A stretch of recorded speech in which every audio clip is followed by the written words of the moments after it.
Myndret Busack served as a merchant marine during World War II. He was a radio operator on ships that traveled all over the world. I'm going to ask you a few questions about your service in World War II, and if you'd like to add any information that isn't in the questions, please feel free to do that. Okay.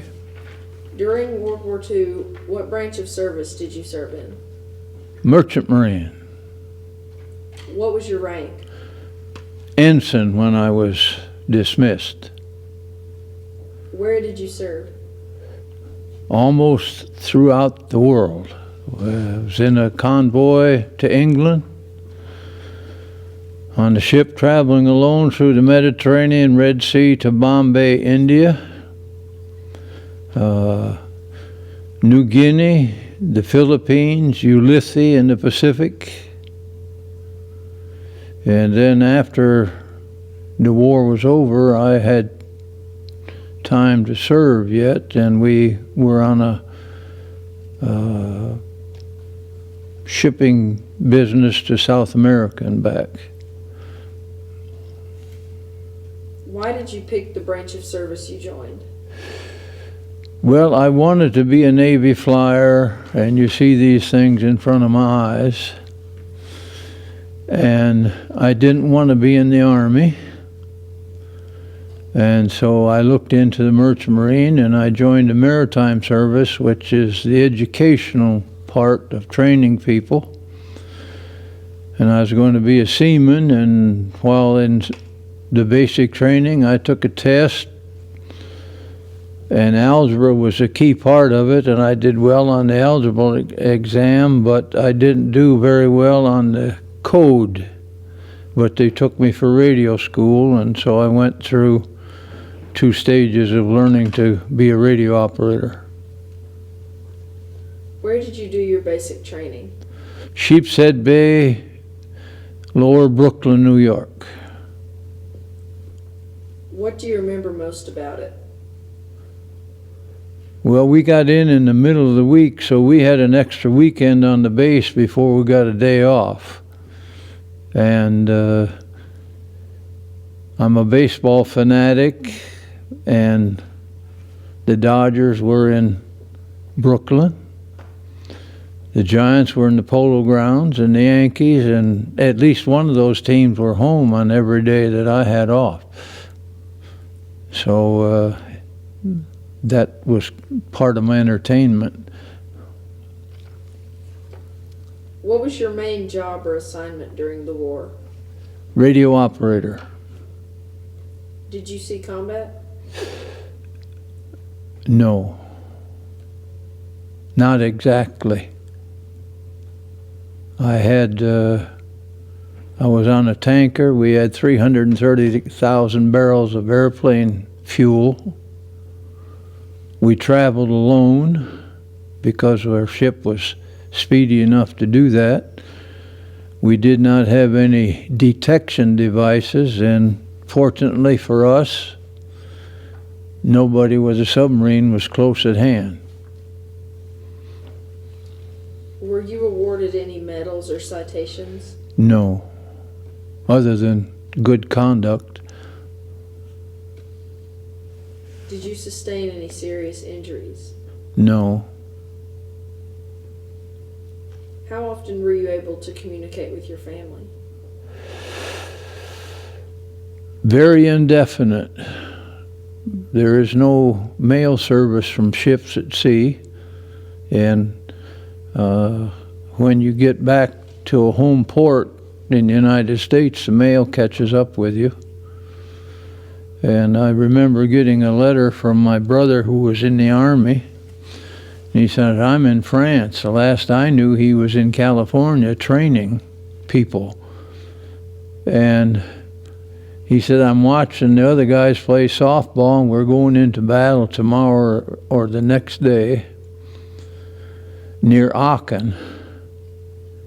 And he was wounded in either the first or second day of combat for him. And I found that out when we got back to the States, and I bought a copy of the Toledo Blade at an out-of-town newspaper stand, and his name was in the first list of things under those wounded in action. How did you feel when you got letters from home? Very happy. Of course, they went through censorship, and sometimes people wrote on the back and they cut something out of the front that also took the back, so some stories were incomplete, but it was very enjoyable.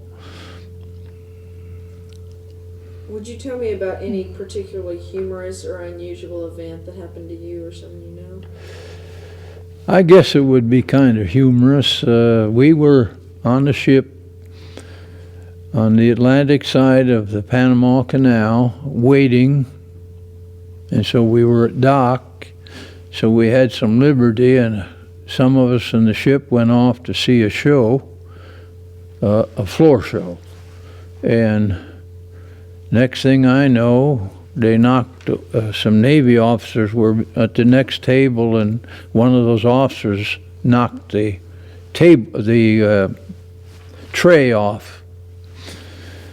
And my buddy got up and got involved with it, and he said, "I'll see you. I'll be right back." Well, I waited a couple of hours, and I went out in front and talked to a local police officer. He said, "Yeah, well, they took one of your people down to the jail." So I said, "Where's the jail?" He said, "Some blocks down the way." And so I walk down there, and I look in, and back in the corner, that little square thing in the jail door, he's got his finger up here telling me to be quiet. And so I walked in and turned right to the desk to find out what I had to do. And they said, "Well, the judge is right across the street. The courthouse is over there." So I walked across and said, "What do I have to do to get my buddy out of your jail?" "Will you take him back to the ship?" And I said, "I will."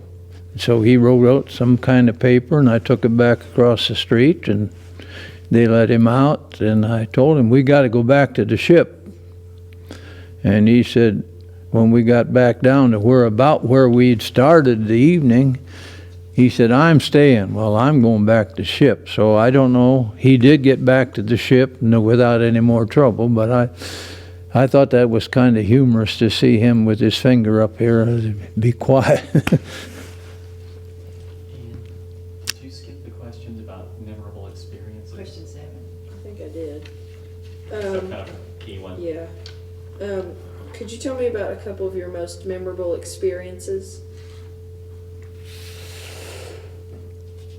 Well,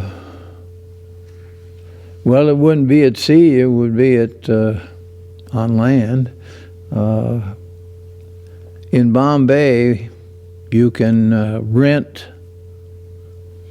a little horse, draws a cart that's got hauls 4 people, and we were out on a tour.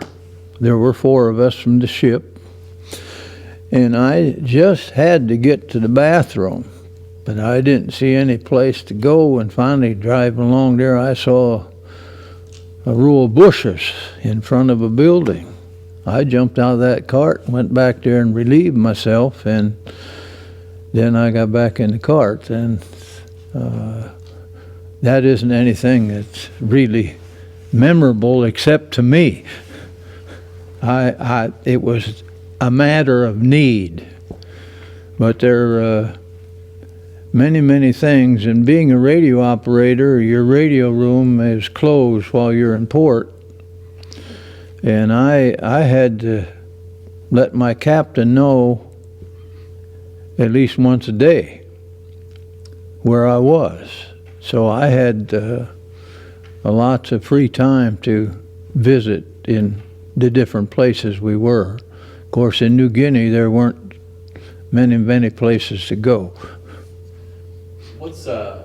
How long would you be on the ship at one time without being on land? Oh, we left New York in a tanker light, meaning no load of any kind. And we went into Aruba and loaded, and we could have gotten off the ship there. I did not. Then we went to Panama to get through the canal, and at that time there were a lot of ships waiting to go through the canal. And so then we went to Tacloban on Leyte, and they came out to get fuel in smaller ships or smaller vessels to transfer it to the air base. And we got stuck out there with very little fuel, but we couldn't go anyplace. And I think we were about 2 weeks or a little more without being able to get off. But when the pilot boat came out one day, I was over by the side of the ship to see what was coming around and so on, and standing there, and pretty soon somebody called out my name. And it's the only person I've ever met that I had known previously, and he happened to live 3 houses from me in my hometown, and he was out there with the Navy working with the port officers. So I say that was the longest time, and we were probably 4 weeks without being able to get off the ship.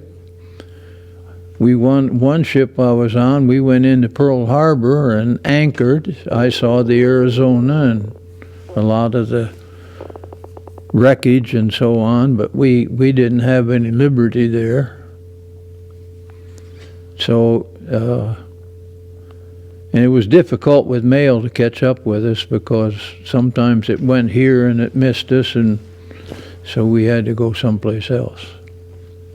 What was it like to live on a ship for 4 weeks? Pardon? What was it like to be on a ship for 4 weeks? Well, I think about it in terms of the people who were in the infantry and so on. We had clean bedding. We had a roof over our head. We had hot meals.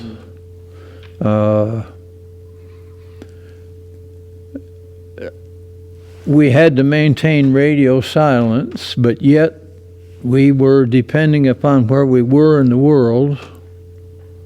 If we had one operator, which we did have at times, we had specified times that we had to be at the radio to see if there was any kind of message for our ship. And if we had 2 operators, then we covered 8 hours each. So we had 16 hours covered according to what was set up by our advisory group.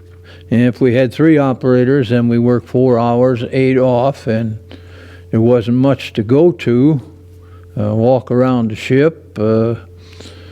We had a second mate that used to take sunbaths on a cot, and to this day I swear he could sunbathe laying on his back and his eyes would be wide open. I don't know how they ever kept from being sunburned, and I know some people went over there and waved a hand over his face, no blinking or anything, and I thought that was kind of an odd thing. We had some engine trouble one day out in the Pacific. I mean, we had to stop. We were swimming over the side of the ship and having a good time. I could swim a little bit, but not very much. I didn't get very far from anything. And fortunately, nobody came around. We hit something in one of our ships. It was the Panama Victory, a brand new ship. I made the first trip on it, and the chief engineer had to make a bearing that burned out, and we had to stop while that was going on. And when we got back to the States, we went to San Francisco, and there were no dry dock areas available, so they sent us up the river to Stockton, and we were up there about a month.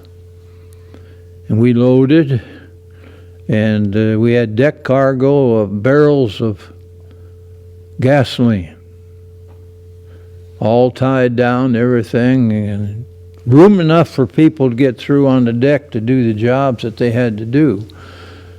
And some of the ships we had on that Panama Victory the first time, we had some PT boats, and there were some Army personnel that were there to look out for those PT boats. And we also had some airplanes. We had a couple A-20s and the twin fuselage fighter plane, a P-39, I think. We had 2 of those on there. And we thought we were going to Sydney, Australia. But, and I was the only operator, so when we got down across the equator and so on, getting closer and closer, we had a message, and it was in code, of course, and we got directed from Sydney, Australia to Finchhaven, New Guinea. And the only thing I can tell you good about Finchhaven, New Guinea is that the Army base, well, there were several Army bases in the area, and they had their night movies. And we sat in the rain and watched Going My Way in Finchhaven, New Guinea. And we had a hold of Baby Ruth candy bars. And I ended up with some of them because when they swung things over, cases fell off and broke up, and go help yourself. And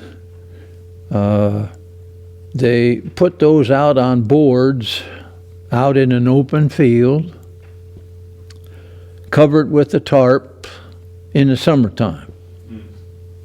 And I don't think many GIs got many of those candy bars. We did our job, but from then on it wasn't very well done.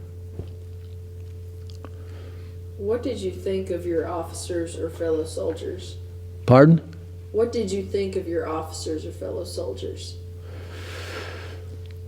Well, I got to change. I didn't have any soldiers as such. We had an armed guard,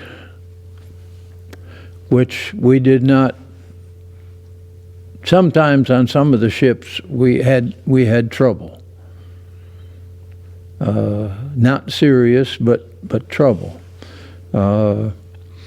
But basically, you find a few people.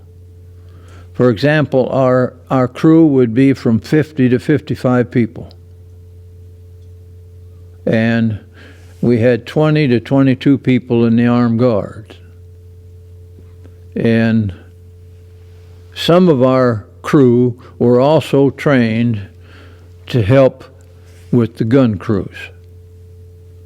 So you found certain people, and that's kind of who you were. And radio operators were called radio officers, and so they had their mess with officers, and the rest of the crew had their mess. And the food was the same. Probably a little bit nicer.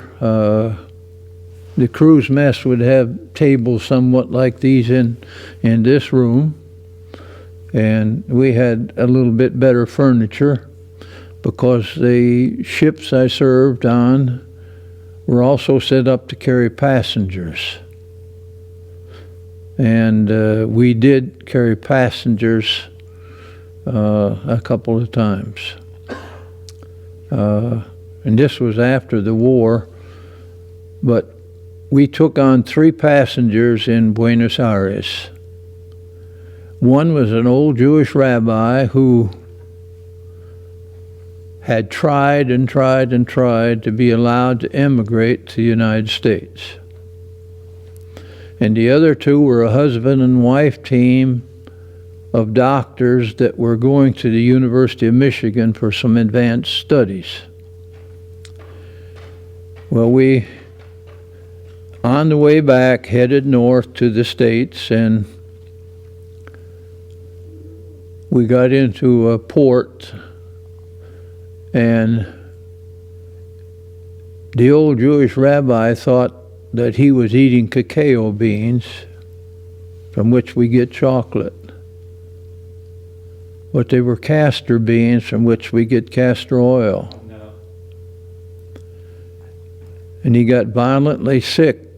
And basically we had nobody on our ship except the ship's purser, who was a ship business handler and also medical person. And these doctors could do nothing for him. And he died. And we had no way of preserving his body. And so we had a burial at sea. And here's a man who tried and tried to get here to this country legally and was about to make it. And we have all these others that are here illegally. And it made this story come back more and more to me in recent time. Did you keep a personal journal or diary? I did on one cruise or one trip. I don't know where it is. I wasn't supposed to. We were told not to. I was privileged that in my log, official log, I had to put in our noontime position every day. And I put our time, our noon position in that journal I was keeping. We weren't allowed to take any pictures. What did you recall about the day the war ended? I don't remember. We were in Karachi, which is Pakistan, was part of India then, and people were going crazy because they said the war's over. The war's over. They're running all over the streets. Well, that was a false alarm. It wasn't over then. It was not too long after that. So I remember that incident, but I don't remember exactly the day. And then we had a message that all ammunition that we had on board was to be thrown over the side before we could enter any U.S. port. So I don't know whether they had to do anything like this,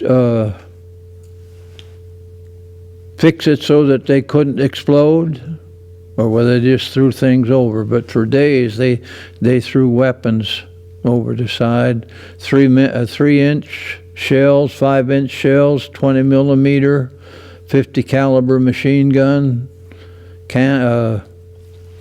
canisters, I guess you call them. And so they finally told the skipper that we didn't have any more ammunition to destroy. And so we were on our way. We came back to Philadelphia that time. What do you remember most about the day you went home? Hey, Ian, before we get into that question, I better stop. The day I went home, Okay, Ian, go ahead and ask that question. What do you remember most about the day you went home? well, I knew that in military services that they went home on a point system. And a paper came out to us that those of us who wished to leave had to apply for a discharge from the maritime service. And I finally received that, and I headed home, and then I went to my draft board that I had kept abreast of things, and they allowed me to go into the merchant marine and said I met my military service requirement. And so I had that paper, and I could only think of one thing after I got home, saw the family, is, well, I got to make plans to go back to college. I didn't mention this, but the day Pearl Harbor was attacked, I was 17 years, 3 months, and 2 days of age.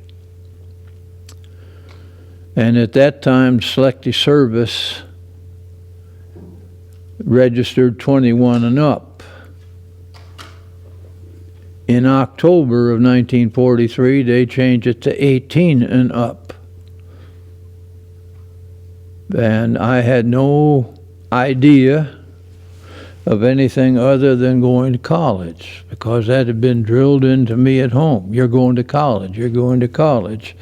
And that's from a father with a high school education and a mother with an 8th grade education. You're going to college, to my 2 brothers and I. And we all did. So it was just a happy, happy time. I had been offered an opportunity to join, I think it was Delta, that ran cruise ships out of New Orleans. A chance to be a radio operator on that. And if I had not decided when I was 10 years old that I wanted to be a teacher and a coach, I might have done that, because it's a good life. I'd like to say this about the radio. We were under radio silence at all times as far as sending, unless we had an emergency, like an SOS or an SSSS, sighted sub, so on. And we were coming back from England on a Liberty ship in convoy, and our captain told me to break radio silence because we went several days without being able to take a sighting to find out where we were. And to do that, if I remember correctly, you put some letters in there, and then you hold the key down for 50 seconds. And then let it up for 10. And repeat that, I think it was 4 times. And then the shore stations would pick it up and send us a message and tell us what their reading was. And then you give those readings to the captain, and he would plot it, and where they 3 of them crossed, that's where we were.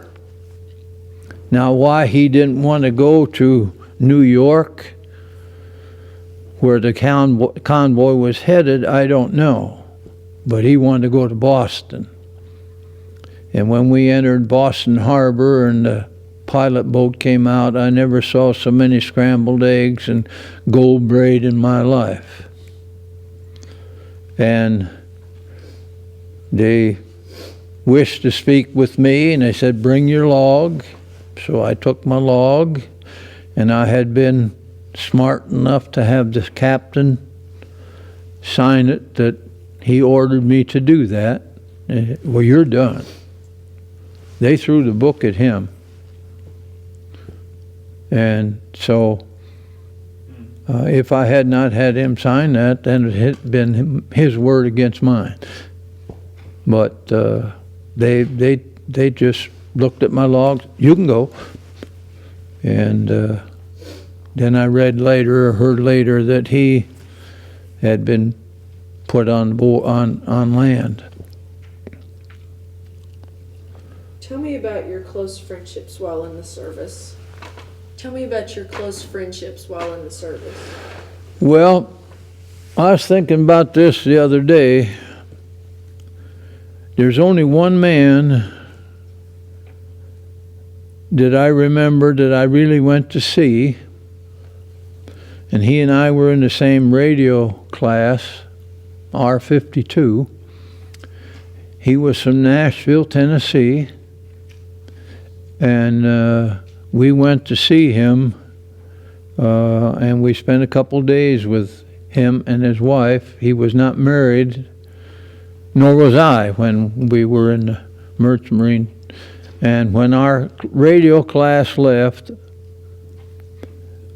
I have only seen one other person, and he became the head basketball coach at Cornell University in New York State, and he came to our school in Michigan trying to recruit one of my players who wanted to be a veterinarian. And he told this young man, he said, you come to Cornell, we guarantee you'll be in vet school. Well, he went to Michigan State instead, and that's the only two persons I saw that I knew anything about in service. What did you go on to do as a career after the war? Teach and coach after I got my education. What did you coach? What did I coach? I coached a lot of things. In the first phase of things, it was because it brought in more money.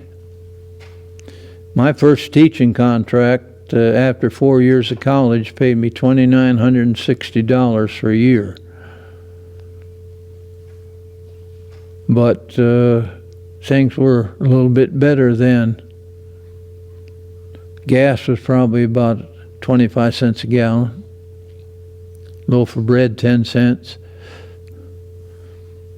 And little things like that. What sports did you coach? What type of coaching?